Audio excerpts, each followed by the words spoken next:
Noite, pessoal, mais uma aula sobre para quem vai a conta do AT, como é que a gente resolve a conta do AT escolar no Brasil, toda essa complexidade, né, que nós temos, já entendemos que nós temos a figura do monitor, nós temos a figura do atendente terapêutico, só que o que nós precisamos muitas vezes é que essa pessoa tenha um conhecimento científico, que essa pessoa entenda sobre como fazer uma intervenção dentro da escola, porque a escola é um ambiente riquíssimo para nossa criança, né?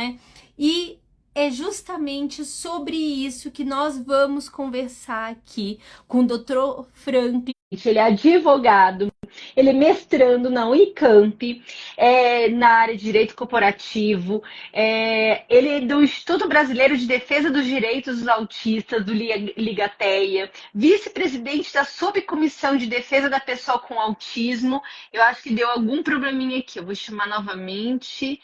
Franklin, tá conseguindo entrar? Tá acontecendo alguma coisa? Qualquer coisa eu saio e entro de novo. Me avisa aqui que eu já dei a solicitação, aceitei. Vamos ver se vai. Se não for, porque da outra vez eu tive a mesma questão com a live. Qualquer coisa eu paro já e volto novamente. Entrar ao vivo, aceitei aqui e aceitei de duas formas aqui. Qualquer coisa eu vou e volto. Me dá um feedback, como é que tá a situação aí, porque qualquer coisa eu paro a live e volto. Eu acho que eu vou ter que fazer isso, né? Deve estar dando algum probleminha na live. Gente, ó, fiquem aqui, não saiam. Vou finalizar e voltar para a gente continuar aqui a live. Vou testar de novo, eu acho que ele solicitou novamente. Vamos ver se vai agora. Se não for, o que eu vou fazer? Eu vou fechar a live rapidinho e nós voltamos. E vocês não sumam daqui, porque o tema é muito Calma que eu relevante. acabei de Ah, que chegar. bom! Entrou, que entrou, que entrou. Muito bom, que bom que deu certo, Franklin. Franklin, esse nosso tema é um tema muito especial, muito mesmo. Para quem não sabe, eu estava assistindo a sua palestra, né, no seminário lá na Câmara, e eu fiquei encantada, porque você trouxe uma solução viável. Uma solução que não é a complexidade dela, porque às vezes as pessoas trazem coisas complexas que vão exigir muito, e não, você fala, isso daqui já existe. E é isso que eu queria muito que as pessoas te escutassem. Justamente o que existe, o que é possível, mas antes disso a gente tem que contextualizar como é que está a situação brasileira, dessa figura do monitor, do AT, quem é monitor, toda essa questão, como está o panorama atualmente. Perfeito. Já chego Muito chegando, boa, né? muito boa noite a todos. Tem que chegar desse jeito mesmo, né, lá no Ceará, que é a minha terra. A gente não tem tempo ruim, não, tá? Eu costumo brincar que a gente tem cabeça chata lá no Ceará de carregar livro. Então, esses livros Você aqui não é sabe, enfeite, não, é coisa que eu li. minha família é cearense. Grande parte da minha Sei. família é cearense também. Pronto. Se você for no ITA e no IME, maior parte também é cearense. Aí caí eu de paraquedas no autismo, né? E eu adorei a alcunha que me foi atribuído de o nerd do autismo, do direito, né? Porque realmente acaba que a, a, a gente assume um papel dentro da comunidade, alguém tem que trazer os dados. E quem é que pode fazer isso? Ué, quem vai atrás deles. Eu não crio eles, eu apenas os coloco de uma maneira mais simples. Então, eu acho que essa forma que particularmente eu tenho de tentar trazer conceitos complexos dentro de uma ótica mais compreensível, digamos assim, mais acessível, seria a palavra adequada, tá? Que a gente não pode cair também no reducionismo, mas seria uma ideia de trazer àqueles que são tomadores de decisão, familiares, profissionais, que possam ter a mesma impressão que eu consegui trazer fazendo uma compilação desses dados. Eu tenho duas formas de fazer isso hoje, tá, Dani? Eu vou fazer um teste aqui, tá? Estou preparado para de duas formas tentar conseguir aqui. Vamos lá. Coloquei um filtro aqui, mas pelo visto esse filtro não vai me ajudar, tá? Oh, Que é um filtro de apresentação, que eu sumo, tá bom? Não tem problema, não tem problema, tá? O que que eu vou fazer? Só para vocês poderem entender, tá, gente? Eu vou, então, me dê só um instantinho. Eu preparei a minha apresentação, a mesma apresentação que eu levei lá para Brasília. Eu tenho Eu eu também tenho uma trouxe para cá. ideia. Se você me permitir, lógico, tem a Liga Claro. Autismos Light. Eu posso, se você me permitir, a gente pode compilar isso numa apostila e aí eu coloco lá disponível para o pessoal também. Se você me permitir, que aí eu vou, Não, edito esse vídeo, coloco. isso aí vai vir, com certeza, tá? Eu só quero saber se tá ao contrário ou se tá na Tá posição. ao contrário. Não Tá, para mim tem tá, problema, tá ao então. contrário. Não tem problema. Eu já ajusto isso aqui, tá? E, gente, aproveitando para falar sobre a trajetória, o Franklin, o Dr. Franklin, a formação, ele também tem uma formação em letras, então, assim, ele tem um conhecimento também, porque os professores muitas vezes, mas não tem essa informação, ele tem esse entendimento, ele tem essa formação acadêmica também. Então, assim, além do direito, além do autismo, além da análise de comportamento, ele também tem essa base, né? Essa base acadêmica que vem que é estudo pedagógico, né? Então, é riquíssimo. E agora? Tá? Tá ao contrário ainda. Continua ao contrário? Vou Uhum. ajeitar agora.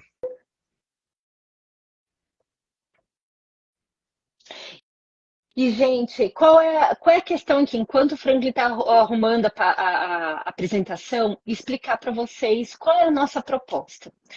É, qual hoje é a grande dificuldade que a gente tem em relação ao AUT escolar, que é uma pessoa mais especializada dentro da escola? Para quem vai a conta? Essa é a grande questão. Porque o que nós temos hoje é uma pressão com a escola em relação aos monitores. Então, nós temos monitores que muitas vezes eles não são capacitados. Nós temos uma questão que autismo é uma questão de educação, mas é uma questão de saúde também.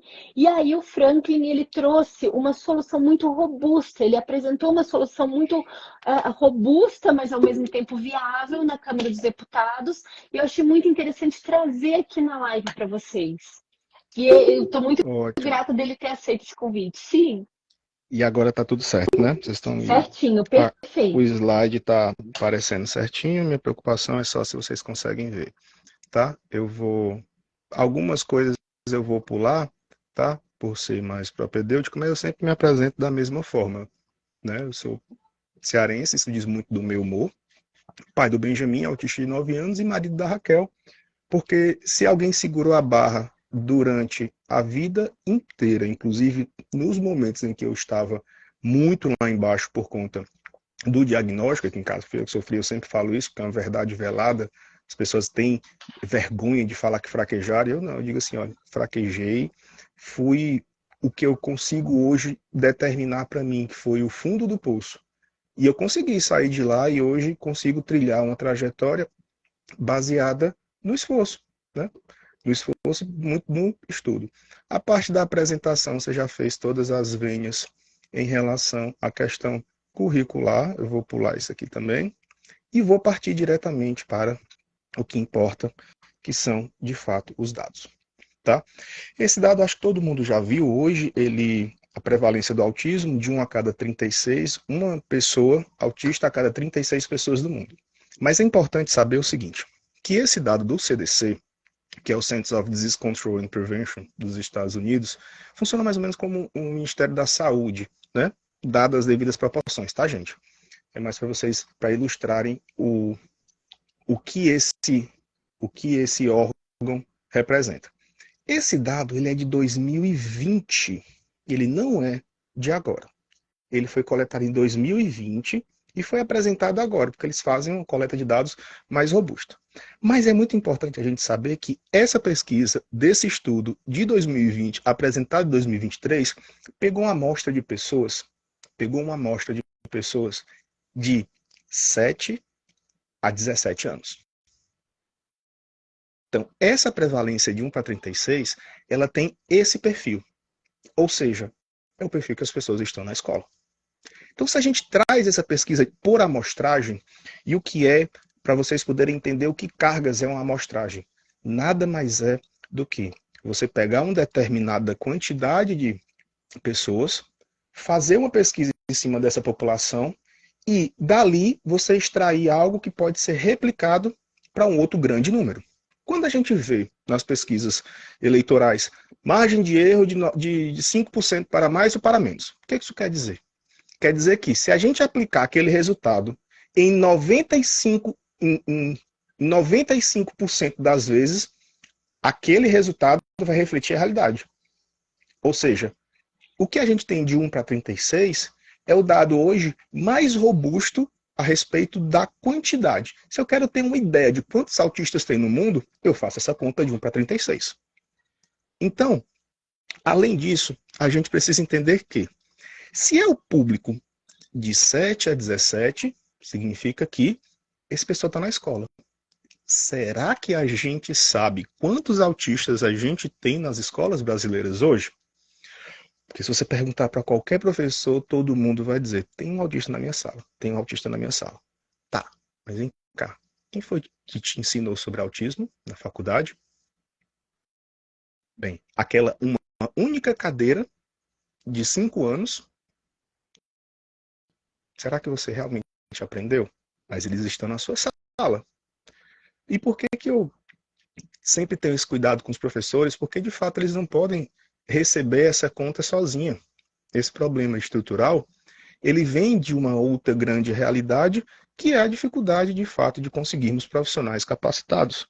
E eu vou chegar nesse problema mais na frente. Mas só para vocês terem uma ideia do que eu estou querendo trazer para vocês, é o seguinte. Se em 2013, o dado mais próximo que a gente tinha era de 25 mil alunos diagnósticos com autismo em classes regulares, essa conta sempre veio aumentando. Em 2018, pulou para 105 mil. Em 2021, ele pulou para quase 300 mil no censo escolar de 2021. E em 2023, a gente chegou ao dado de 18,6 milhões de pessoas consideradas PCD, segundo a Pesquisa Nacional de Amostras por Domicílio. Ah, a gente não tem censo. De fato, a gente não tem censo. Mas eu preciso ter um número para criar políticas públicas. Eu não posso simplesmente imaginar o que vem na minha cabeça. Vamos imaginar, então, que nós temos 18 milhões de pessoas com deficiência no Brasil. Ou seja, isso é certo. Tá, eu quero saber quantos autistas eu tenho. Se a gente pegar a população brasileira hoje, que está em torno de 200 milhões de pessoas, e fazer a divisão de 1 a 36, que é 0,027, a gente chega ao majestoso número de 7 milhões. Tá, eu vou reduzir para facilitar a minha vida, tá? Eu vou colocar então que a gente tem 6 milhões de autistas no Brasil. Trazendo a amostragem mais próxima da realidade. Lembra que esse dado, ele é só de pessoas de 8 a 17? Então quer dizer que com certeza esse público está em idade escolar. Quando a gente vai para o PNAD, quando a gente vai verificar como é que os dados atuais mostram para a gente quem é esse público, em 2022 a gente teve que o perfil de pessoas de 6 a 17 anos, quase que a sua totalidade estava na escola. Quando a gente vê o dado aqui da PNAD, vê aqui, de 4 anos, 91% em 2022, de 6 a 14, 94%, e de 5 a 17, 92%. Vamos então colocar que quase a totalidade desses 6 milhões estão na escola. Vamos fazer o seguinte, então, vamos reduzir um pouquinho mais. Se a gente for olhar a pirâmide etária da nossa população, isso quer dizer o quê? Como é que está distribuído por faixas de idade a nossa população? A gente vê que esse público de 7 a 17 corresponde a 1/6 da nossa população. Ou seja, eu vou pegar os 6 milhões, vou dividir por 6 e chego ao majestoso número de 1 milhão. Se hoje a gente quer levar em consideração algum número de pessoas autistas em sala de aula, a gente tem que partir de alguma base. Essa foi a base que eu pensei. Faz sentido para você, Dani, quando a gente explica dessa forma? Hoje eu não sei quantos autistas. Então leve em consideração que a gente tem 1 milhão. A gente cai aí um outro problema. Eita. Gente, desculpa para eu trabalhar a reunião. Bem, esse é Benjamin, tá, gente? Boa noite para vocês. Ele sempre vem quando tá em live. É uma figura. Perdi meu raciocínio, mas eu vou voltar rapidinho, porque eu sempre falo para as pessoas que o que eu mais escuto do meu filho é Benjamin não me enrola. O que eu mais falo pro meu filho é Benjamin não me enrola. Porque ele aprendeu a ser muito, argumentar muito, né? A gente sempre procurou que ele tivesse essa capacidade de, tá, me convença. Ele poder ter capacidade de argumentação, que ele era mais novo, ele pedia tudo no choro, bem comum isso, né, gente? Mas voltando para nossas escolas, e a gente coloca 1 milhão de pessoas nas escolas. A gente entra numa outra seara, que é a área da economia. Pelo amor de Deus, gente, esqueça. Economia não tem nada a ver com finanças, não é dinheiro. Economia é uma ciência social que tenta responder ao equilíbrio entre necessidades ilimitadas dos seres humanos e recursos limitados do nosso planeta. O que é esse recurso limitado que a gente vê hoje? Se a gente tem 1 milhão de autistas, em tese, a gente, para ter a paridade de um acompanhante ou de um AT para cada pessoa autista, a gente teria que ter 1 milhão, correto? Será que a gente tem 1 milhão de pessoas capacitadas no Brasil para funcionar como AT ou como acompanhante? Não. Primeiro problema. Então a gente tem que levar em consideração e partir do pressuposto que a gente não tem mão de obra necessária para essa paridade. E alguns municípios, alguns estados, começam a trazer soluções extremamente criativas. E aí eu vou mostrar o estudo de caso no final, daqui de Recife, o que foi que eles fizeram para solucionar. Se eu não tenho essa quantidade, o que eu vou fazer? Bem, eu penso um pouco diferente.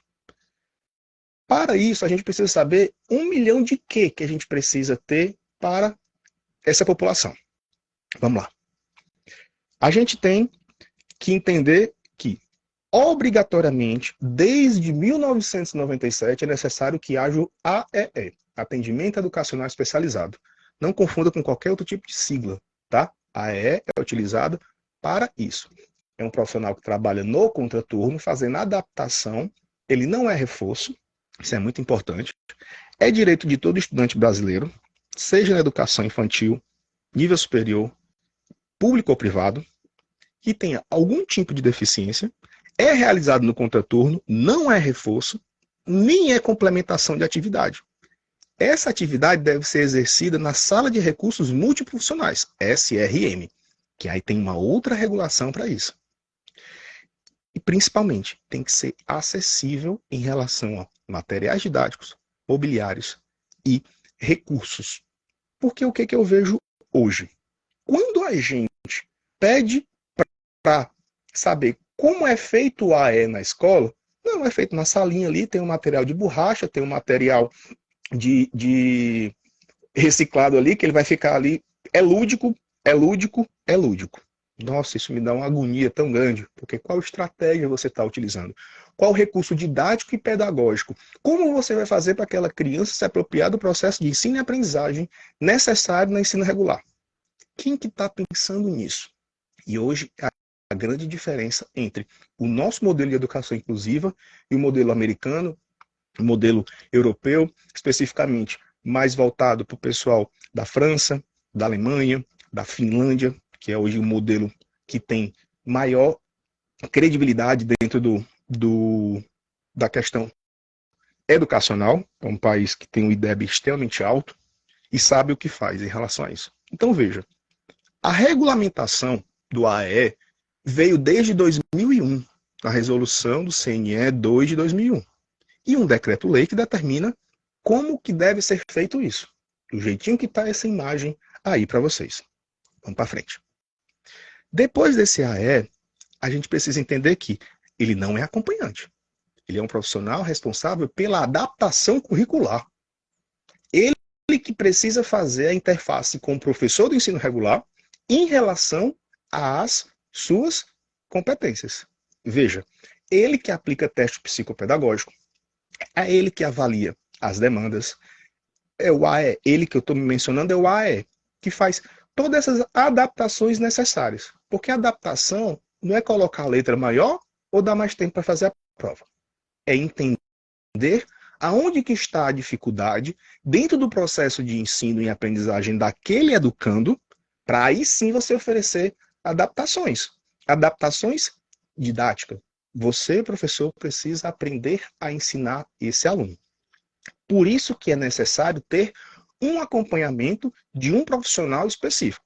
Mas nem tudo é acompanhante. Existem, na legislação, infelizmente, a gente não tem uma forma unificada de determinar quem é esse acompanhante. Veja, 2016, 2001, a mesma resolução 2 de 2001, ele fala em profissionais itinerantes, apoio pedagógico especializado. Esse itinerante, acho que todo mundo já ouviu falar nesse nome, itinerante, que é aquele professor que fica rodando. Apoio pedagógico especializado. Depois, na LDB de 96 e 97, tem apoio especializado, que é a mesma terminologia utilizada na Lei 12.796 de 2013, que trabalha a questão também das pessoas com deficiência auditiva. 2016, professor de apoio educacional específico para o TEA, a Lei Berenice Piana, que fala em acompanhante especializado, e eu vou chegar lá porque a nota técnica 24 de 2003 fala em professor de apoio escolar e também traz os mesmos conceitos da Convenção de Nova York, que é o da direito das pessoas com deficiência da ONU, que virou uma emenda constitucional quando foi ratificada pela legislação brasileira. E a PNE de 2008, porque lembrando que a de 2020 foi suspensa pelo STF, né? Aquela discussão que criavam escolas especiais e que essas escolas especiais eram exclusivas. Ou seja, a gente estava proporcionando segregação. Voltando para a Lei Berenice Piana, que é de 2012, existe um decreto de 2014 que determina que os profissionais de acompanhante especializado precisam ter 5 funções básicas. 5. Todos os outros têm 3. Só o acompanhante especializado tem 5. Que é os 3 que são em comum: locomoção, higienização e alimentação. Isso qualquer um desses outros fazem. Precisa ser uma pessoa especializada? Precisa ser uma pessoa com curso superior? Pode ser estagiário? É o famoso cuidador. Aquela pessoa que vai tangendo a criança nas suas necessidades básicas. Mas o acompanhante especializado, ele vai além. Ele precisa trabalhar integração e comunicação social. Me responda. Um estagiário ou um profissional de ensino médio vai conseguir fazer com que o autista nível 3 de suporte interaja e se comunique socialmente? Ele não sabe nem o que é comunicação metativa alternativa. Não sabe nem o que passa na cabeça dele. Então, vamos imaginar que chegou na escola, não negou a matrícula. Ótimo. Quem é o acompanhante? Não, a gente trabalha com estagiário, tem aquela tia ali da cantina. Não. Quem vai fazer essas finalidades? Porque se você não oferece acompanhante especializado à escola, isso pode ser equiparado a crime de discriminação. Pena de 2 a 5 anos. E multa de até 20 salários mínimos. Partindo para frente, para a gente entender que o que está na legislação, seja esse decreto, seja a Lei Brasileira de Inclusão, é exatamente isso que eu acabei de falar. Acompanhante especializado, acesso à educação e ensino profissionalizante, desde a educação infantil até o ensino superior. E a escola vai dizer, não precisa, aqui a tia dá conta. Opa, a tia dá conta de quê? O que ela vai garantir? Que essa criança não chegue suja e mal alimentada em casa? Não. O acompanhante especializado para autista, ele tem outra finalidade, que foram essas que eu falei para vocês, e que a Lei Brasileira de Inclusão, de 2015, já traz uma outra figura, que é o do apoio escolar. Mas a gente precisa lembrar que é o Estatuto da Pessoa com Deficiência, então, para todas as categorias de pessoa com deficiência. Há necessidade de haver esse apoio. Para autistas, é o acompanhante especializado. Pois bem, e aí a gente precisa entender que a gente não pode confundir o AEE, que é um profissional de contraturno, com o apoio escolar, apoio pedagógico, professor auxiliar, auxiliar pedagógico, professor de apoio, itinerante. Todos esses nomes as escolas costumam utilizar. Esse é o cuidador. O acompanhante especializado é outra coisa. E o que todo mundo faz questão de confundir, que é diferente do acompanhante terapêutico, que é um profissional de saúde, que se a intervenção for baseada na análise do comportamento aplicado, tem que ter supervisão, tem que estar integrado à equipe multidisciplinar, tem que respeitar os programas e aplicar o que está no Plano de Desenvolvimento Individual, PDI. PDI é da clínica. Plano Educacional Individualizado, PEI, é da escola. Mas as escolas costumam também criar essa confusão. Um exemplo de São Paulo que eu peguei no mês passado, tá? Uma escola grande, de nome, e aí ela fez o PEI da criança, mandou, porque a mãe insistiu muito, foi para o Ministério Público. Eu, como sou muito Caxias, sou um professor chato pra caramba, mas ensino bem e cobro muito. Por quê?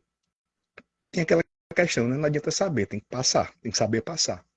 Então, o que que eu tenho? Tenho programas de antiplágio na minha casa. O que foi que eu fiz?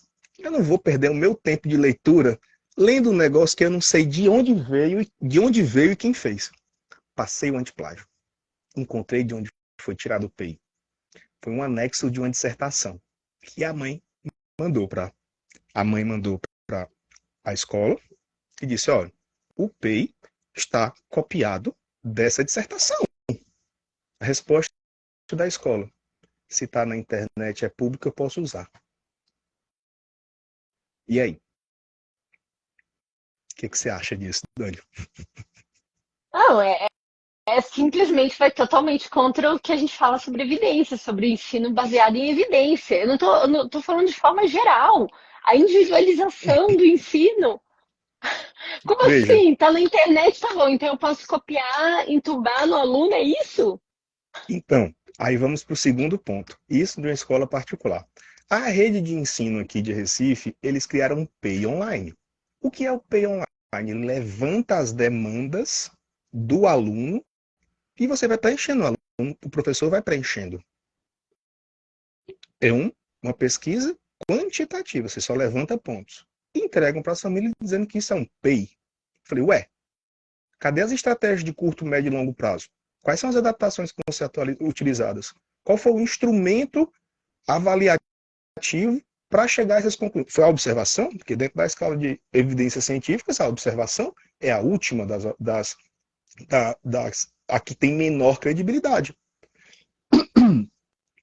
Quando a gente utiliza o termo, por exemplo, em medicina baseada em evidências, esse é um termo que apareceu a primeira vez na JAMA, que é o Journal Medical Association, que é uma associação americana, que criou, digamos assim, a escala de evidências científicas em 1992. A primeira vez que foi utilizado medicina baseada em evidências foi em 1999, por um médico que publicou um artigo, e esse termo se popularizou. Quando a gente fala, por exemplo, de educação baseada em evidências, a gente está aproveitando os conceitos de quê? Para algo ser uma prática validada, eu preciso verificar se existem estudos que foram feitos através de metodologias sérias, robustas e que me trouxe resultados. Não é o eu acho ou eu ouvi falar. Não é isso. E eu não cheguei ainda em saúde. Estou só em educação. Porque o acompanhante terapêutico é saúde. E aí vamos lá. Desde quando ele é saúde? Desde 2015. Tem uma cartilha do Ministério da Saúde de 2015, que é Linha de Cuidados para Atenção às Pessoas com TEA e suas famílias na rede de atenção psicossocial na saúde única. E ele deixa claro que tem a figura do acompanhante terapêutico, tá aqui, página 87, e que é um profissional na promoção da saúde. Então eu estou separando o que é saúde e o que é educação. Tá aqui. Mostrei toda a legislação da educação, eu estou trazendo a legislação da saúde. Ah, mas não tem uma regulamentação da profissão? Não importa. Não importa. Se não tem regulamentação, não é impeditivo para a pessoa exercer, a partir do momento que existe diretriz. Então, a própria legislação diz que redução de sintomas e características desfuncionais e garante independência e autonomia. Como é que a gente pode fazer isso para um autista? Com tratamento multidisciplinar. Por isso que ele tem que estar atrelado ao tratamento multidisciplinar. Pode ser Flurtime, pode ser Denver, pode ser MIG, pode ser o que for. Ele vai estar atrelado a esse tratamento. Então, quando eu boto para a gente não confundir, é exatamente para isso. Porque o que a gente vê na escola são sindicato quer limitar 2 a 3 artistas por sala. Isso foi lá em... Cadê meu pai? São Paulo. Aí a gente vê lá em outros estados. Escola impõe limites de alunos com autismo e pais sofrem para conseguir matrícula. O que mais que a gente tem na mídia? Mãe denuncia ter sido impedida de matricular o filho em escola particular em Maceió. Mãe acusa a escola de Tatuapé de recusar matrícula de criança autista. Eu não fiz esse dado, mas se eu perguntar para famílias autistas do Brasil quantas já sofreram para matricular os seus filhos na escola, eu acho que 90% vai com certeza dizer que teve algum problema. E sabe qual é o problema? É o seguinte: pensamento da família. E eu lá vou brigar com quem passa metade do dia com meu filho? Tô maluco não. Vou mudar de escola. E a próxima que me acolhe é o que eu vou entrar. Então a gente sempre fica pulando de escola em escola. Porque ou uma não faz as adaptações, ou não oferece acompanhamento especializado, e ainda mais. Vamos fazer um storytelling aqui. Vamos criar aqui uma grande teia, tá? Você, pessoa normal, primeiro filho, criança com 3 anos não está falando, leva no médico, diagnóstico de TEA. Porque a primeira coisa que faz, bota na escola. Você é uma pessoa que ainda não viveu necessariamente a quantidade de coisas que a gente já viveu no TEA, você nem sabe que vai ter essa dificuldade, e quando você chega na escola, é aquela situação. Vou matricular meu filho na escola. Aí você chega lá bem, todo serelepe na escola, tá, beleza. Aí a diretora chega, não, nós temos aqui a nossa quadra multifuncional, nós temos aqui parceria com a NASA, com o Google, a gente tem alfabetização de alienígena, a gente tem tudo. Aí você diz, tá, meu filho é autista. Ah, me desculpe, mas infelizmente nós não somos uma escola inclusiva e, assim, a gente já está com limite de alunos autistas, a gente não tem condição de aceitar mais. O que é que essa família faz? Tá bom, vou procurar outro. Quando já é uma família que já entende mais, ela vai dizer, isso é crime, senhor, você não pode fazer não. Eu também não vou botar meu filho nessa escola. Aqueles que têm coragem de denunciar, que vão ao Ministério Público, à polícia, à Gerência Regional de Educação, dizer que teve a matrícula negada, esses ainda sofrem retaliação das instituições. Então é muito difícil. E eu tenho um trabalho pessoal de encontrar famílias que tenham passado por isso e que sustentem a denúncia até o fim. Porque a última escola que eu visitei, em uma situação idêntica, eu saí da escola, eu, a mãe, um autista de 12 anos e a irmã de 3. Ponham-se daqui para fora. Sabe qual é o grande problema? A lei determina que para a punição de 2 a 5 anos é necessário que haja a reincidência. Ué, como é que eu vou conseguir a reincidência se eu não consigo nem a incidência? Porque quando a questão aperta, a escola, não, venha, me dê, receba. Isso é a nossa realidade. Então, o que a gente vai para frente? Ué, o que Recife resolveu fazer na sua rede municipal? Decreto de janeiro de 2023. Certo? Aqui em Pernambuco eu fiz o mesmo cálculo para vocês utilizando os dados de 2010. Certo? Se a gente tem os 6 milhões de autistas no Brasil, utilizando o mesmo cálculo, é como se a gente tivesse 262 mil pessoas autistas. Se eu colocar aqui 100 mil está na escola, eu tenho 100 mil acompanhantes? Também não tenho. Não tenho nem AT. Aí eu vou para um próximo passo.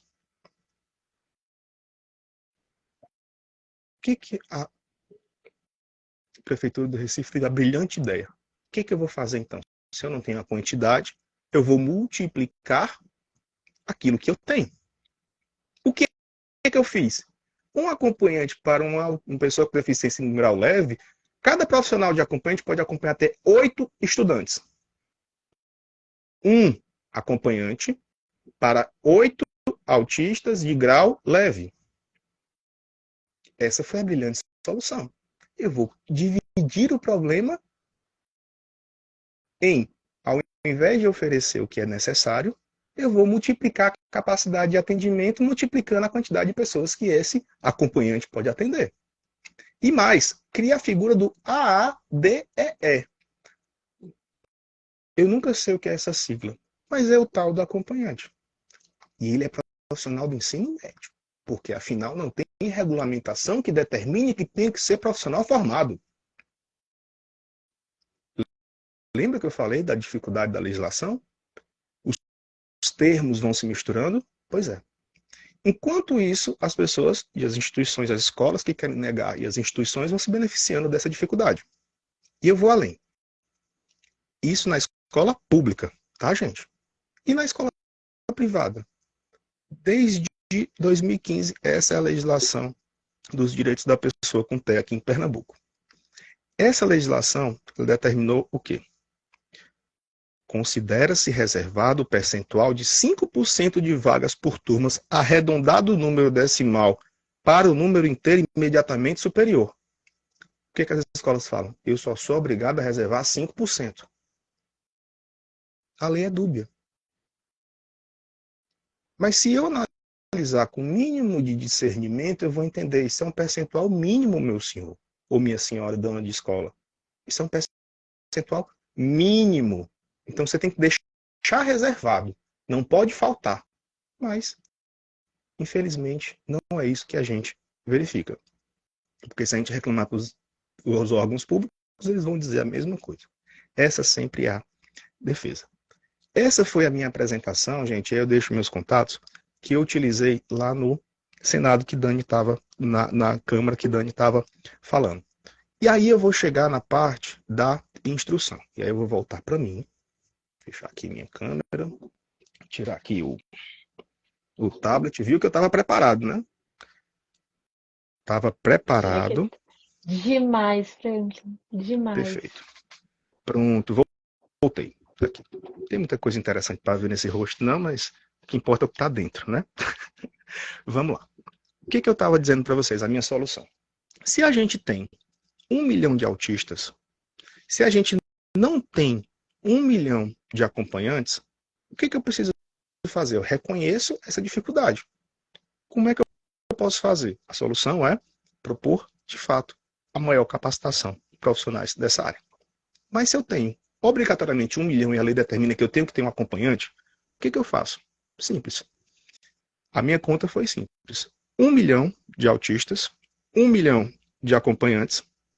Se eu pagar um salário mínimo a cada acompanhante nesse país, para cada pessoa com autismo, isso vai impactar no orçamento da educação, que é o segundo maior, em 1%.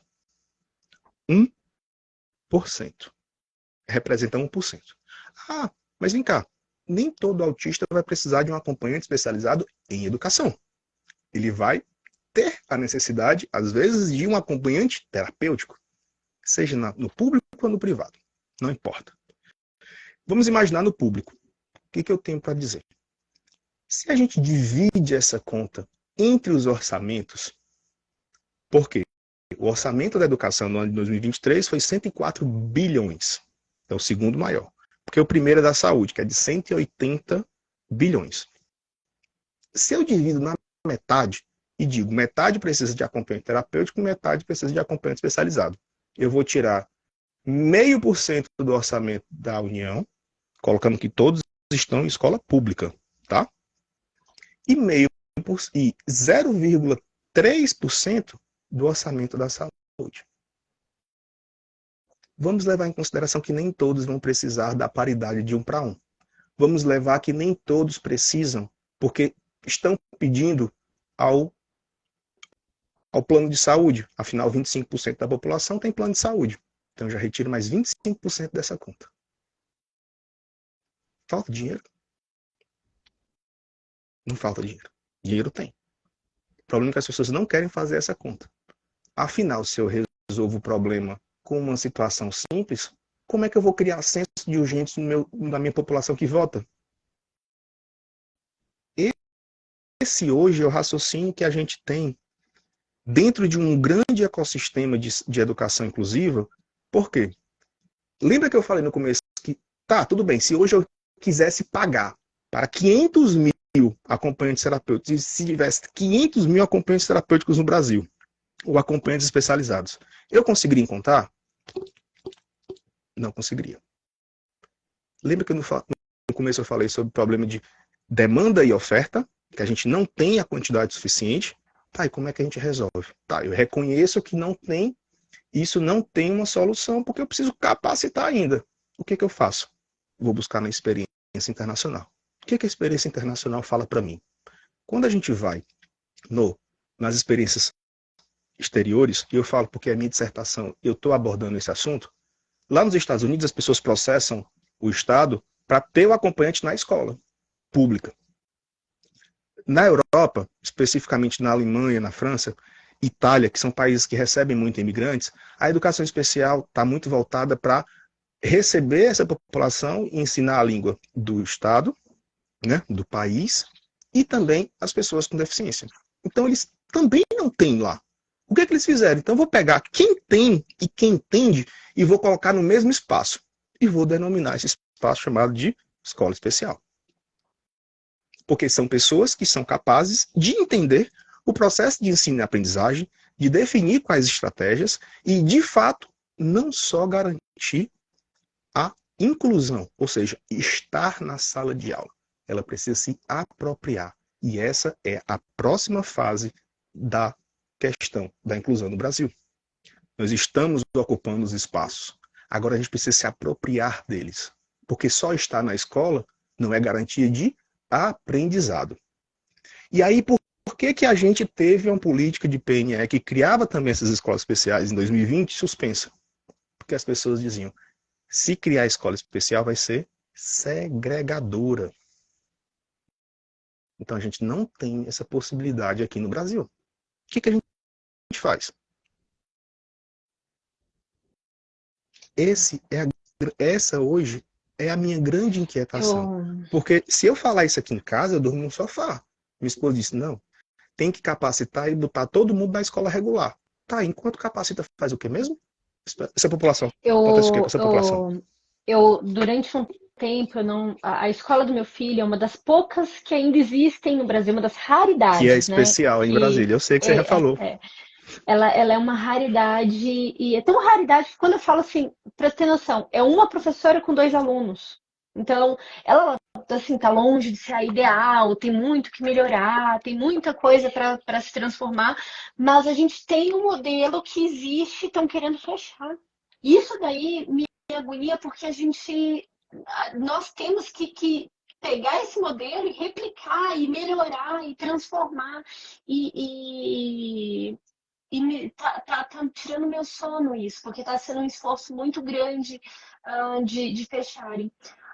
Outra questão também que você trouxe, essa questão da educação, eu vejo um movimento de se criar clínicas, e sendo que a gente tem ambientes que são saudáveis, a escola tem que ser um ambiente cada vez mais saudável para a criança, e ele já existe, essas paredes já existem, então não tem que se criar mais paredes.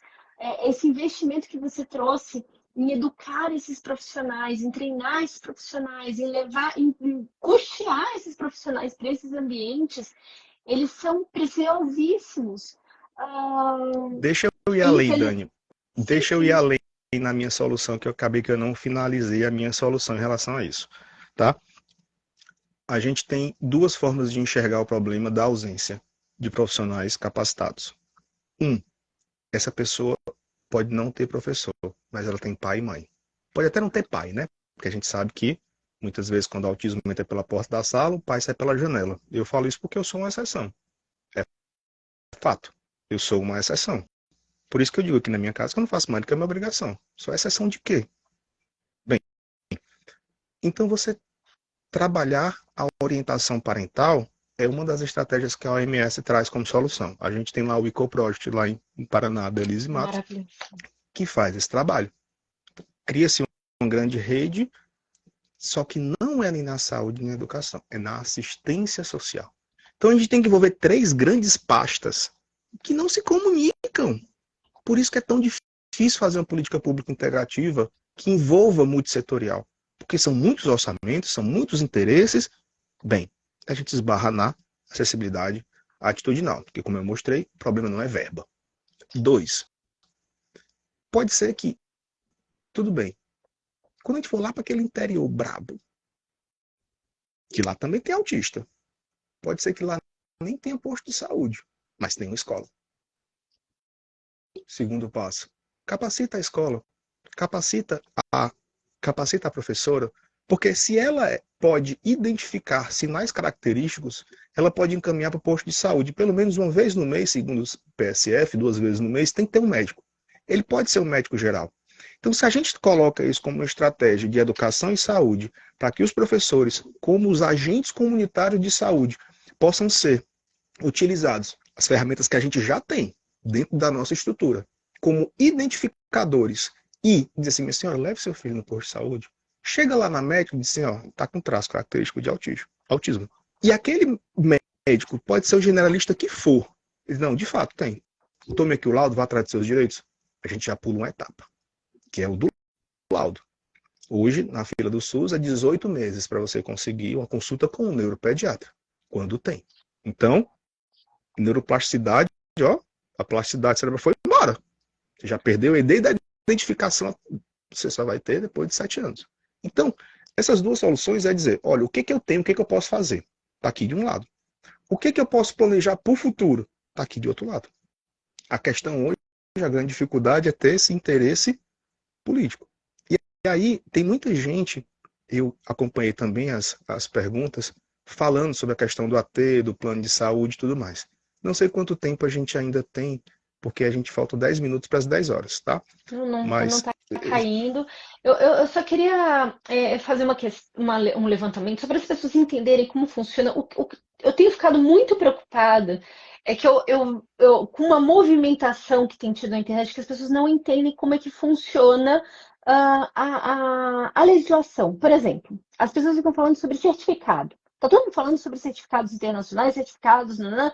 E aí, para mim, é um absurdo, porque como eu venho do serviço público, eu trabalhei desde novinha, estou no serviço público, então eu entendo sobre essa regra, essa infraestrutura, as esferas, e como é absurdo quando a gente vai falar sobre algumas certificações que simplesmente não são válidas, porque o governo não enxerga elas.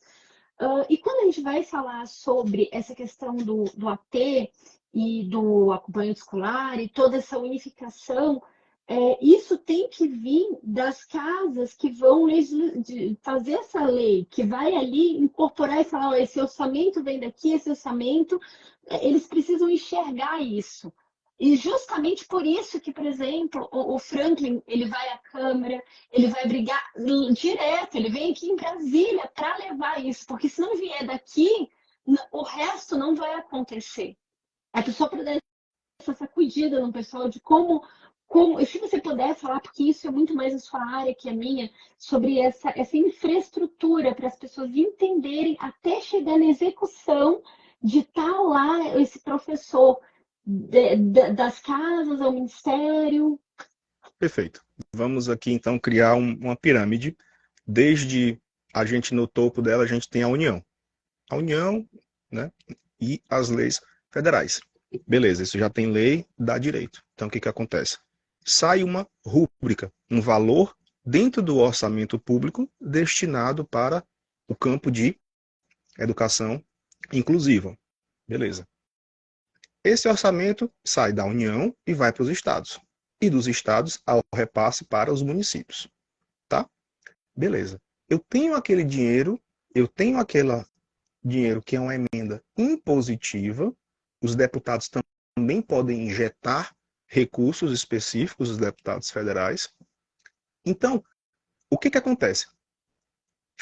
Falar em orçamento público e sobre direito e economia, ele é muito complicado, às vezes, na explicação, mas deixa eu explicar para vocês, fazer uma redundância. O dinheiro está lá.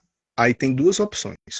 Ou você usa e faz a sua parte, ou você diz assim, não vou usar, devolva e faça outra coisa. Por não conhecer o que é a educação inclusiva e como eu posso fazer para melhorar. Exemplo, Uma das minhas áreas de especialização é informática educativa. E eu trabalhei muito a questão de tecnologia assistiva e comunicação aumentativa alternativa. Dentro dessa seara, é uma solução que vem desde a LDB, que já fala que tem que haver esse investimento, ok? Quem é que está investindo? Não tem ninguém pedindo. Se não tem ninguém pedindo, esse valor vai ser direcionado para outra área. E geralmente é o quê? Construção e reforma de escola. Ou seja, dentro da pirâmide a gente tem a verba, só que chega nos estados e chega nos municípios, essa verba ela é devolvida, porque se não for devolvida, você não recebe mais. Para não perder dinheiro, você faz o quê? Dentro do seu orçamento, seja estadual, federal ou a União, você dá outra destinação. Por isso que existe verba, mas não tem gente solicitando. Esse hoje é o grande dilema. As pessoas não sabem. Eu faço parte, né? Vou iniciar aqui no Conselho Estadual da Pessoa com Deficiência, aqui em Recife, que é o Conselho, Pernambuco. Não é só autismo, são diversas outras questões. E, mais uma vez, a gente esbarra nessa acessibilidade atitudinal, de saber, conhecer e ter um projeto. Porque boa vontade tem muita gente, mas fazer um projeto, solicitar a verba, executar, prestar conta e devolver, isso é difícil pra caramba. Primeiro, exige um capital intelectual específico, exige força política e exige gente que saiba o que está fazendo. Às vezes eu me sinto um peixe fora d'água, porque eu fico falando essas coisas, é lindo no texto, é lindo, tá aqui a solução, por que ninguém resolve? Ué, se é tão fácil resolver, por que você não resolve?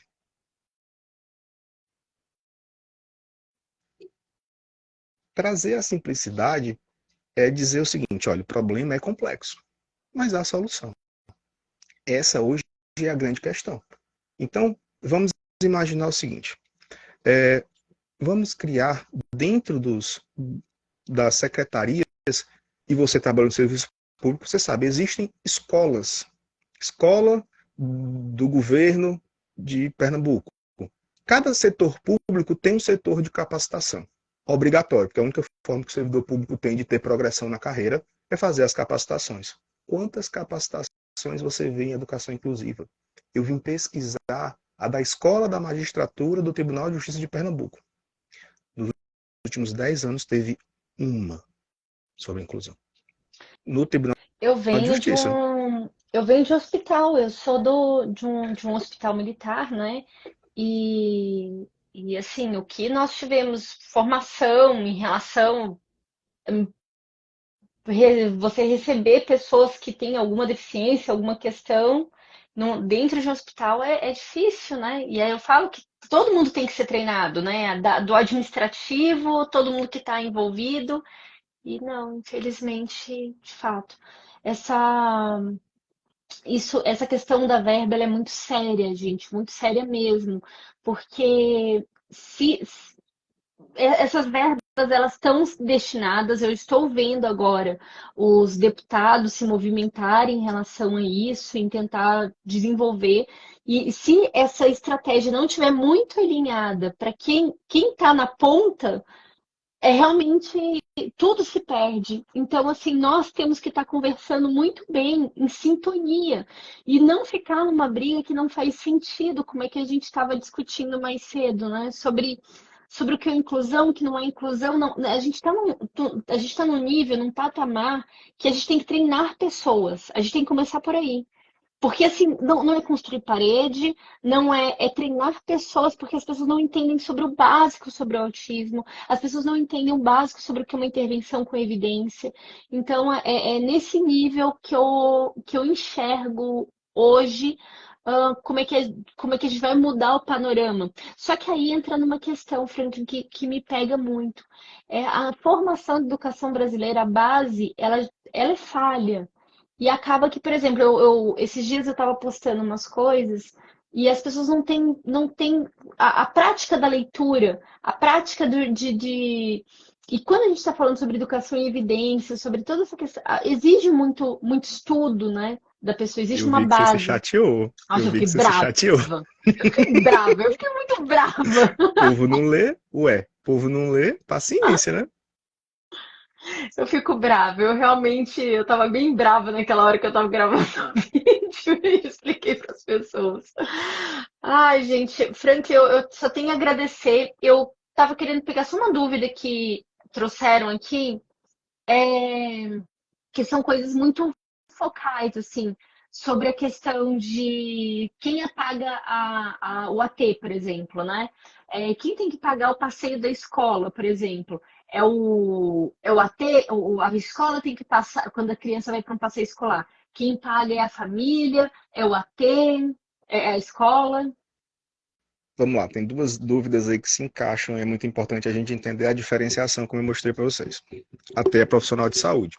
Se é profissional de saúde, se você tem plano de saúde, você solicita o plano de saúde. Se você não tem, você solicita a Secretaria de Saúde. Nenhum dos dois vai dizer assim, tá aqui, tome. Você vai ter que judicializar. E hoje, infelizmente, essa é a grande realidade. O profissional acompanhante terapêutico é um profissional escasso. Os planos, mesmo com a Lei 14.454/2022, que é a lei do rol exemplificativo, que eu tive muito prazer de participar desde o primeiro momento da reunião com Arthur Lira até a sanção presidencial, de poder falar, né, em nome de muitas famílias, em poder falar no Senado Federal, expondo essa realidade. E a gente está próximo de também ser atacado novamente, porque os planos de saúde foram ao STF. E o ministro Barroso pautou. Então a gente, em breve, vai ter uma questão sobre isso. Mas o que eu estava falando em relação ao acompanhante terapêutico é que a ANS tem uma resolução que diz que tratamento em ambiente escola, que não seja em ambiente clínico, não é obrigação da escola. Não é obrigação do plano de saúde. Ué, eu estou pedindo um profissional de saúde integrado à clínica multidisciplinar que vai fazer o tratamento no ambiente escolar. Ele não vai trabalhar nenhuma diretriz de educação. Vamos lembrar que a escola, né, como você estava falando, no chão da escola e as paredes, a escola não é só um espaço de aprendizagem, ela é um espaço social que você desenvolve habilidades socioemocionais. É necessário para o seu desenvolvimento como pessoa. É o seu primeiro espaço social de convivência que você aprende sobre hierarquia, você aprende sobre relacionamento com os outros. Por isso que é importante estar na escola. Agora, como se trata de tratamento comportamental, que tem que ter uma pessoa lá 20 horas semanais, aí é mais difícil. Por quê? Se a gente imaginar uma simples situação, se fosse um aluno com diabetes crônica e ele precisasse de aplicação de insulina durante o expediente escolar, será que a escola ia dizer que esse profissional tem caráter educacional? Me poupe, né? Essa hoje é a grande retórica que é utilizada. A escola diz, não, AT você tem que solicitar para o plano. A escola está certa? Calma, ela está.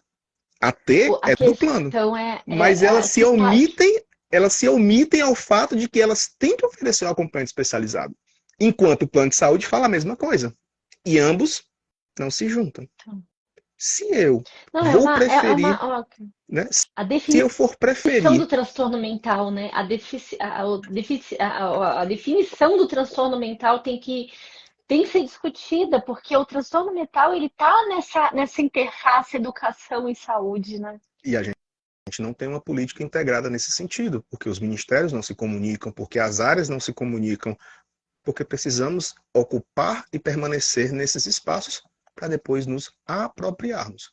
Aos poucos a gente vem fazendo isso, mas calma, são 10 anos de legislação. A gente está num patamar que a gente cansou de conscientizar, agora a gente quer punir. Então, para finalizar a pergunta, se você tem plano de saúde, acompanhante terapêutico, esse profissional é profissional de saúde. Ah, mas eu não tenho plano de saúde, eu não entrei na justiça. Peça à escola, então, o acompanhante especializado, que é profissional de educação.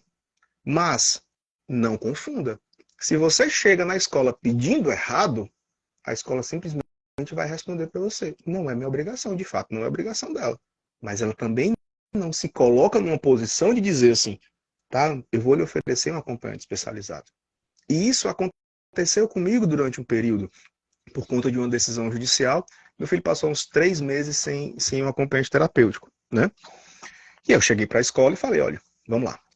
Meu filho precisa de um acompanhante especializado, por isso, aquilo, outro, a partir do dia tal, não vai ter, pererê, parará.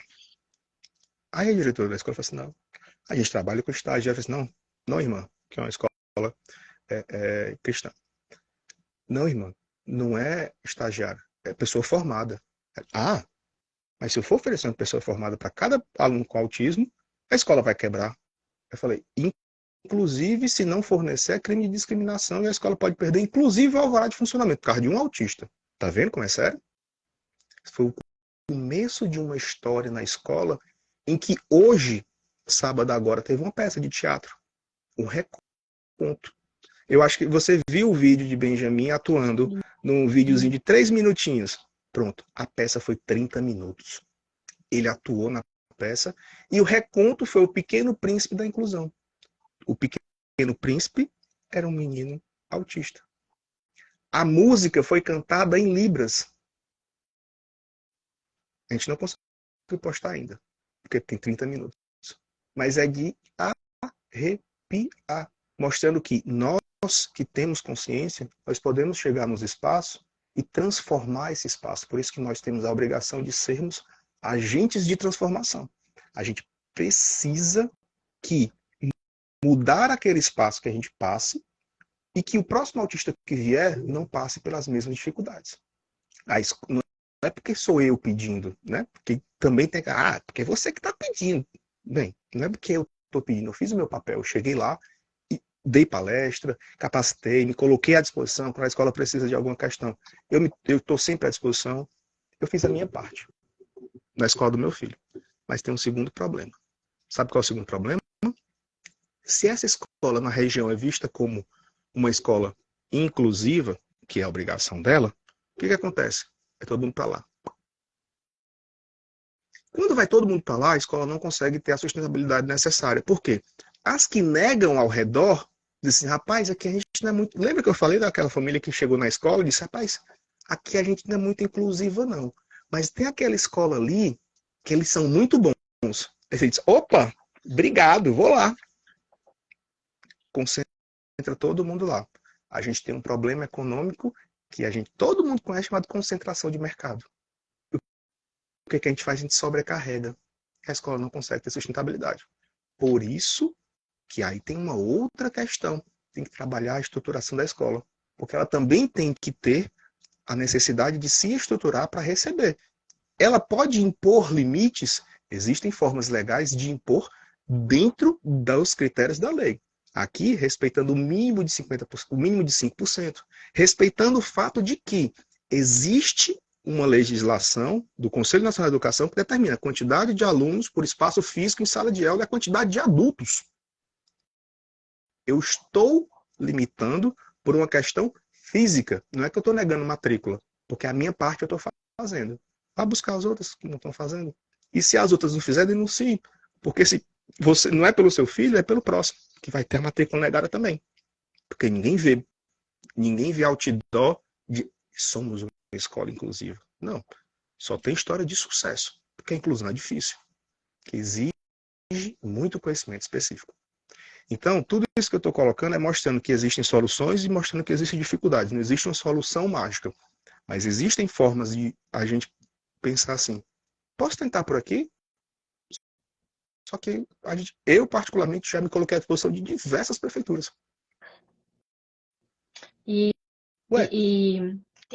Nós vivenciamos mais outra questão, né? Que a gente fala muito sobre educação infantil, que é extremamente importante pela fase de ouro, no neurodesenvolvimento. Mas eu recebo muitas mães, que eu gosto muito de falar sobre adolescência, início da fase adulta, né? Que fica com o coração desse tamanho, vai chegando aos 18 anos, o coração vai ficando desse tamanho, porque não sabe o que vai acontecer. E a gente precisa ir para um outro ministério, que é o do trabalho e emprego. Como é que a gente vai garantir empregabilidade para esse público? Porque tem outra questão. Se você não consegue garantir empregabilidade para esse público, ele vai sempre ser um público que depende do BPC. Então, veja, eu tenho 2 pessoas dependendo de um só benefício, porque a mãe não pode trabalhar porque senão perde benefício, e o filho não pode arrumar emprego, então eles ficam limitados a sempre ter a subsistência. Ou seja, é uma forma institucional da gente limitar com que essas pessoas tenham ascensão social. E tem uma outra questão, que chega um ponto, a gente tem um autista que ele terminou o ensino. Ele não vai ter, por exemplo, a gente pode fazer faculdade, a gente vai para uma faculdade, faz um vestibular, entra, eles não têm continuidade. Na escola do Aquiles, eles conseguem, se não me lembro, tem senhor até de 70 anos lá. Eles têm várias faixas etárias, cada um Sim, separado e tudo, mas toda vez que eu olho assim, eu falo assim, gente, e aí? E depois? Eles não têm mais direito à educação? O resto do Brasil não tem direito à educação só porque chegou numa idade adulta, e não tem condição de ingressar numa faculdade, não tem. Nós vivemos muitas questões e aí nós vemos que assim, esse momento que essa pessoa está ali na escola, ela está aprendendo, quem sabe num outro momento ela está produzindo, né, com uma inclusão dentro de um mercado, no mercado de trabalho, dentro das potencialidades, né? A gente tem que pensar nessas transformações. Ai, Frank, eu acho que eu deixar tenho a muito a gente fica mais agradecer. umas 2 horas aqui fácil. Eu me tornei Eu, uma pessoa chata eu, pra caramba. Se você conversar comigo durante 5 minutos, no minuto 3 eu já tô falando de autismo. Eu virei uma pessoa eu também. monotemática. E acaba que a gente só consegue conversar com pessoas que são da comunidade porque a conversa flui. Então, a gente acaba tendo mais amigos dentro da comunidade do que os nossos próprios amigos que vieram da escola, que vieram, né, de uma outra construção. E é muito bacana porque a gente tem o que na, na, na luta feminista é a sororidade, é como se fosse uma sororidade autista. A gente consegue falar dos mesmos assuntos, a gente consegue estudar as mesmas coisas, dialogar sobre os mesmos problemas. Você Mas é o já que eu ouviu sempre digo, eu não me falar sobre a tornei uma teoria da dupla empatia? dupla empatia, não. Não. É que você tem alguns traços, né, autísticos também, né, Frank? Não, só a Não? cara feia. Tem não? Ah, Só a eu cara de jurava que brabo. você já tivesse comentado alguma questão sobre isso. Mas no caso Não. do autista, eles têm essa questão da dupla empatia, mas eu levo isso pro público em geral, que quando a gente sofre uma dor em comum, nós temos essa empatia, essa conexão, porque a gente vivencia, né? E a dupla empatia é muito relacionada aos transtornos. As pessoas, autista se liga muito a outro autista, né? Ou questões. Então a gente vai se conectando, Acaba nós que a nos gente fica só na conectamos. mesma bolha, né? A gente acaba Mas fica dentro de uma grande bolha chamada autismo, né? Teve uma vez que uma mãe falou para mim que ela aprendeu muito mais no sofá da clínica conversando com outras mães do que em anos estudando. E eu sempre digo, o que me fez ser advogado, educador na área de inclusão, não foi o meu filho. Tem muita gente se dizendo assim, não, eu sou defensor de autista, advogo para autista porque eu sou pai de autista, não. Não foi a paternidade que me fez ser um advogado e chegar onde eu cheguei nessa questão do autismo. Foi a quantidade de coisas que eu estudei. Então, hoje eu me deparo com muitas situações de pessoas se colocando numa posição e eu nem me coloco nessa posição que me colocam, na verdade. Eu sempre busco dizer, eu só faço a minha obrigação, mas também, quando for para fazer, tenha muito cuidado, saiba que você está lidando com uma vida. E quando a gente vai conversar com uma família de autistas, principalmente em uma situação judicial, como eu falei, para você conseguir o acompanhamento terapêutico, que é metade da terapia ABA, que são 20 horas de 40, você tem que judicializar. Então você vai ter que passar pelaquele tripé de neuro, advogado e escola. Isso é invariável. E eu não tô fazendo propaganda de si mesmo, incentivando a judicialização. Não, mas o único jeito de você conseguir é esse. Porque a ANS você não consegue, administrativamente você não consegue, e tem Tribunal de Justiça no Brasil que também você não vai conseguir. Rio Grande do Norte, Paraíba. Tem vários tribunais que dizem que é educacional. E aí a gente tem outro trabalho também de educar os tribunais, porque ao longo do tempo o lobby do outro lado é muito mais forte. Mas é um profissional essencial. E a gente tem sim que brigar por ele, assim como a gente briga por todas as outras terapias.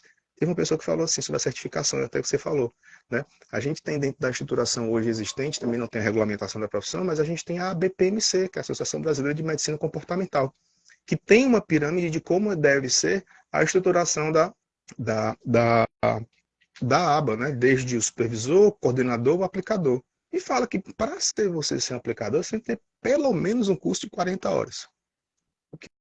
eu mais estou pegando de plano de saúde é curso de aba de 180 horas que você bota na internet e custou R$ 9.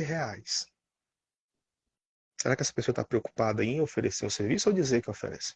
Por isso que a gente tem que estar E muito ainda atento a tem muitas uma outra coisas, né? questão na aba, que isso daí é uma crítica muito minha, assim, né? Você aprende análise de comportamento em pós-graduação, gente. Eu não estou falando para vocês não fazerem. Eu acho que tem que fazer pós, tem que estudar. Só que a aba, você precisa ter necessariamente prática. E prática que seja supervisionada por alguém que entenda mais que você. E supervisão é muito cara. É muito caro. Eu gasto muito com supervisão. Toda a minha formação foi supervisionada e por vários profissionais. E eu sei que mesmo a maioria do brasileiro não tem condição disso. E, e isso é uma coisa que me preocupa, porque a gente não tem uma formação formal sobre isso, né? Tem tipo uma faculdade onde a pessoa vai passar por uns estágios, e aí fica muito livre da pessoa procurar essa supervisão, mas é tudo muito caro. E essa é outra questão que tem que ir para. Como é uma questão de saúde e educação, tem que ir para o legislador isso, de falar como é que a gente vai desenvolver isso, porque ele precisa ser supervisionado, ele precisa ser treinado. Será que a gente vai colocar isso no ambiente do universitário? Porque vai ter universidade pública tendo esse meio? Não, não sei, eu realmente não sei, mas aba, para ser aba, tem que ter prática. Não basta você saber a teoria. Hoje a gente vê muito profissional com mestrado e doutorado em análise do comportamento, ou em ciências do comportamento, se colocando na posição de analista do comportamento que pode ser supervisor, né? Eu gosto muito das iniciativas de popularização da análise do comportamento, da gente desvincular a um profissional que tenha mestrado ou doutorado. Por quê? O mestrado, como uma pós-graduação estrito sensu, ela lhe ensina para a academia, para você pesquisar. Não fala nada de prática. A prática, talvez, venha da pós-graduação. Lato sensu, aquela de 360 horas, que você tem que apresentar um TCC, que você tem que ter a carga mínima. Por isso que eu apoio tanto a iniciativa do selo ABA, né? Porque você cria critérios mínimos. Eu não estou dizendo que aquele profissional é bom ou ruim, estou dizendo que ele me mostrou que ele tem o mínimo de capacidade técnica para funcionar naquele cargo que ele está se colocando. Sendo, não é ele que está dizendo isso. Quem está dizendo isso é uma outra pessoa. E isso eu acho a iniciativa válida porque ela é pioneira. A gente tem que lembrar que a gente precisa lembrar que a gente tem um problema econômico de não ter a quantidade necessária pela quantidade de pessoas que precisam. E se a gente restringe cada vez mais, a gente coloca-se, eu costumo brincar que são os iniciados. Só aquele grupo específico, sempre as mesmas pessoas, que podem fazer aquele. Isso não é reserva de mercado. Isso não é uma situação de que você está tentando restringir para tirar benefício disso. Ué, calma. Você está defendendo que lado? A ciência ou o seu negócio? Veja, não é uma crítica a quem trabalha dentro dessa forma. Eu acho extremamente relevante o conhecimento da academia. E quando ele vem para um profissional que passou por todas as etapas, isso é muito importante porque isso já garante esse critério mínimo de que é uma pessoa que entende de ciência, da ciência. Mas, se você perguntar para qualquer pessoa que está aqui, se eles leram o livro do Cooper, a Bíblia da Análise do Comportamento, quem? Oi? Eu não sei ler inglês, não tem tradução, o que eu faço? Veja, existem outros problemas, por isso que eu não falo em aba na escola, porque quem vai aplicar o aba é a acompanhamento terapêutico de saúde, esqueça. Eu falo de educação, inclusive acessibilidade, prática em educação. Eu fui me formar em letras, Dani, só para você poder entender, para poder ajudar meu filho no processo de alfabetização dele. Eu não tenho interesse, e eu estou terminando minha pós em aba, eu não tenho interesse em ser analista do comportamento, nem estar dando aula de português. O meu interesse único e exclusivo é saber se quem está fazendo o que está fazendo direito. É só isso. E aí eu digo, deu certo com meu filho. Quem sabe o seu, em igual situação, pode dar certo também. Vamos pensar dessa forma? a prática da educação inclusiva, o exercício da educação inclusiva, ela ainda é muito restrita também a esses outros grupos que entendem mais outra restrição. E aí é que tá. A gente tem a falta da acessibilidade do conhecimento. Ninguém te ensina na faculdade, você não tem a quem perguntar como, e aí, como é que eu faço? O professor tem vergonha de dizer que não sabe, e ele não sabe, ele não foi ensinado, mas ele é empurrado goela abaixo. E aí é onde a gente vê a quantidade de atrocidades.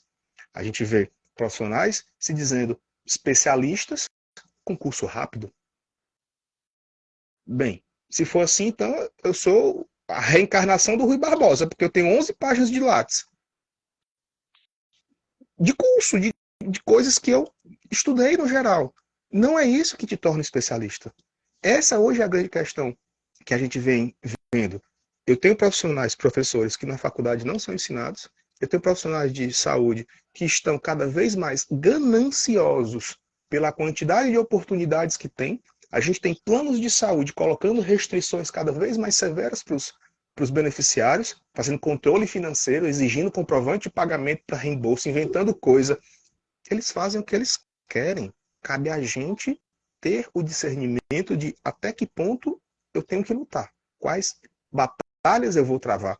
Porque batalhar contra o plano de saúde ou com o Estado é muito complicado. Brigar com a escola é muito difícil. Mudar uma realidade social, mudar o paradigma social, isso não vem com lei. Isso vem com conscientização. Então, eu posso falar para você que dentro desse processo de conscientização, na escola do meu filho, eu posso dizer, as pessoas não olham o Benjamin como autista. Benjamin, como uma criança do terceiro ano. E essa geração que a gente está formando é essa geração que vai dizer, não, eu estudei com autista, porque eu não disse, eu não tenho essa experiência na escola. Você teve essa experiência na escola? Você tinha alguma pessoa com deficiência na sua sala de aula, na época do colégio? Eu não tinha. A próxima geração, talvez, ela possa trazer resposta, e por isso que a gente tem que ter sempre fé na humanidade. Eu nunca você vai me ver naquele discurso, ó, cancelaram meu filho, e problema com mãe de criança, que a gente sempre vai ter questões difíceis, mas a gente não pode baixar a nossa cabeça jamais. É fácil? Não. Mas depois que você apanha tanto, você cria um negócio chamado couro grosso. Então a gente que já apanhou bastante, assim, não, se for para bater, bate em mim que eu aguento mais.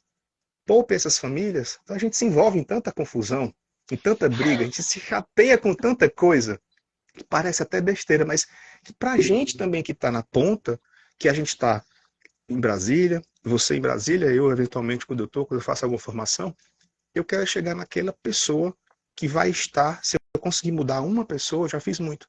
Se eu dou uma palestra, se alguém daqui demonstrar interesse, mais na frente, assistir essa palestra, tiver contato com o político e dizer, olha, eu vi aqui uma situação interessante, vou levar para o senhor, vamos ver como é que a gente faz.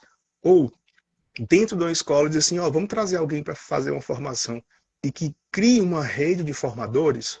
Essa hoje é a grande dificuldade. As escolas não demonstram interesse em se capacitar. Elas só querem esquivar do problema. Quando eu falo de uma maneira geral, não estou dizendo que todas são assim, não. Mas a parcela que chega à nossa realidade, ela se mostra desse jeito. Mas tem muito professor interessado, tem muita escola interessada. Por que não faz? Porque senão ela acumula tudo, então é melhor seguir a onda do que você ser diferente.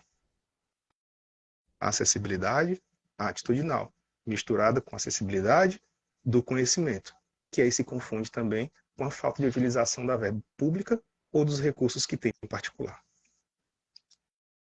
Essa hoje é a grande questão.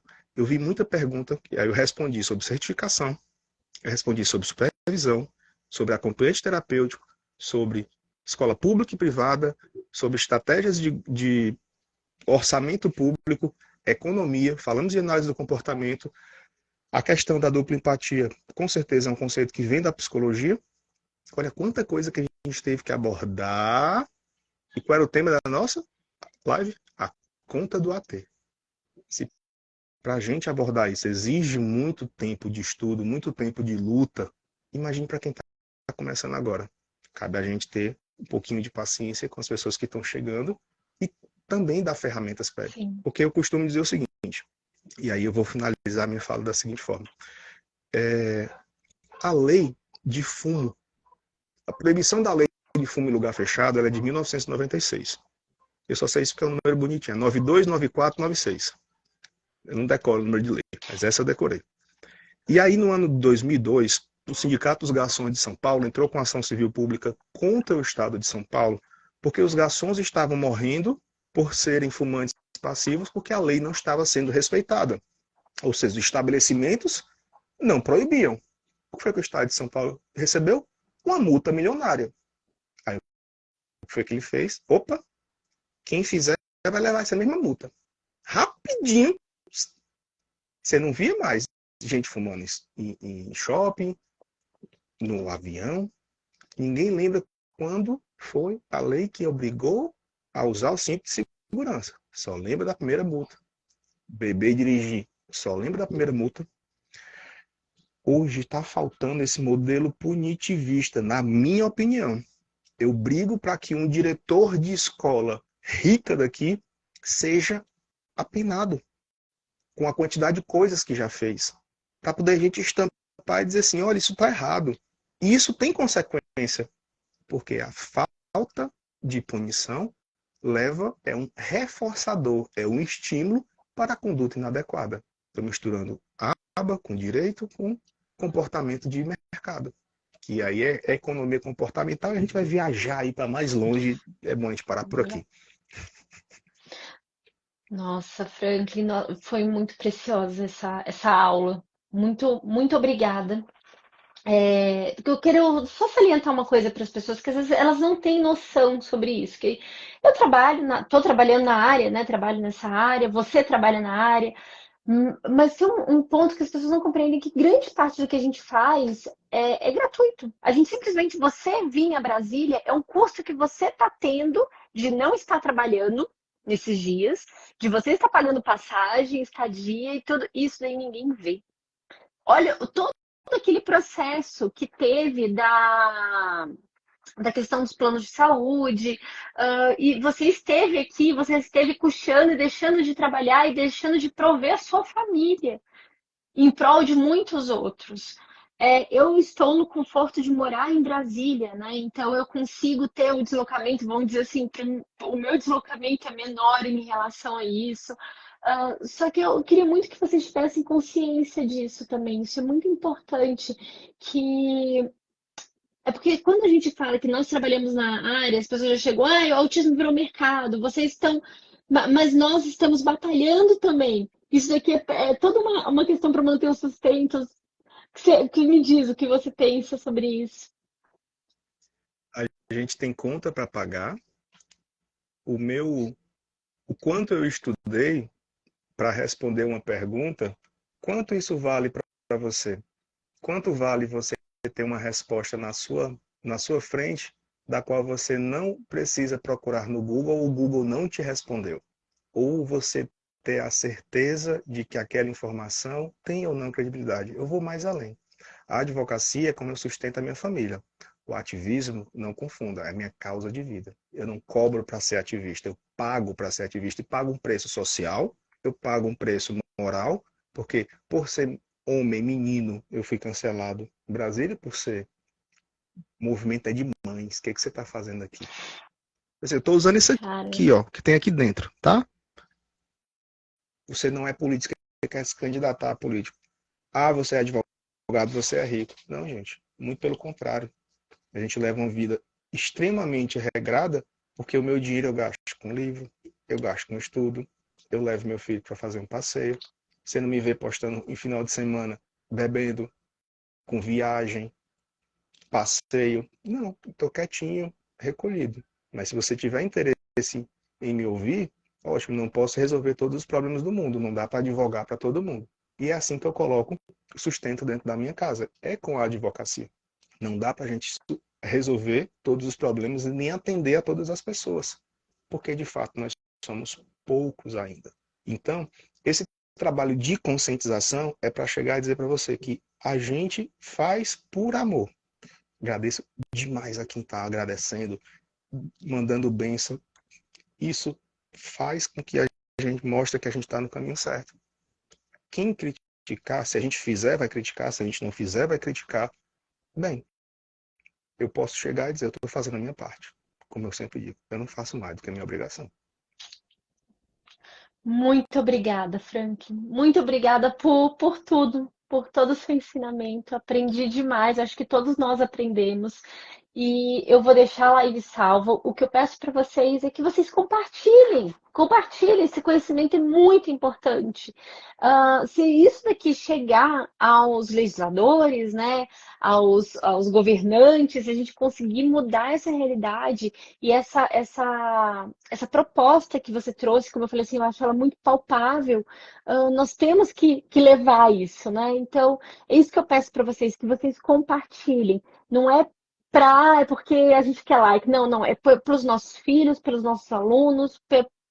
E outra, eu tenho brigado muito com essa questão. A gente tem que furar essa bolha, porque se a gente não cuidar bem dessas crianças, elas não se desenvolverem bem, a conta vai para todo mundo, vai pesar para a nação. Então, é justamente isso. Você fala, olha, você tem que se preocupar sim, porque essa conta vai para você daqui a pouco. Aquilo Obrigada. que eu... De nada, gente. Fiquem com Deus. Muito obrigado mais uma vez, Dani, pelo convite, por ter disponibilizado a tanta gente que participou aqui. É muito bom a gente falar para quem quer ouvir, porque o comum é a gente falar para ninguém ouvir. Por isso que existe a exclusão das pessoas com deficiência. Então, hoje o nosso papel é tentar multiplicar, ser agente de transformação, multiplicador de conhecimento. Mais uma vez, a gente faz a nossa parte.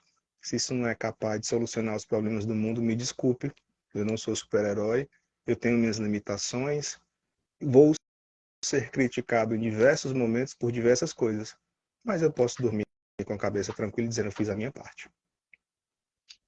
Obrigado, gente. Fiquem com Deus. Obrigada. Tchau. Bom descanso.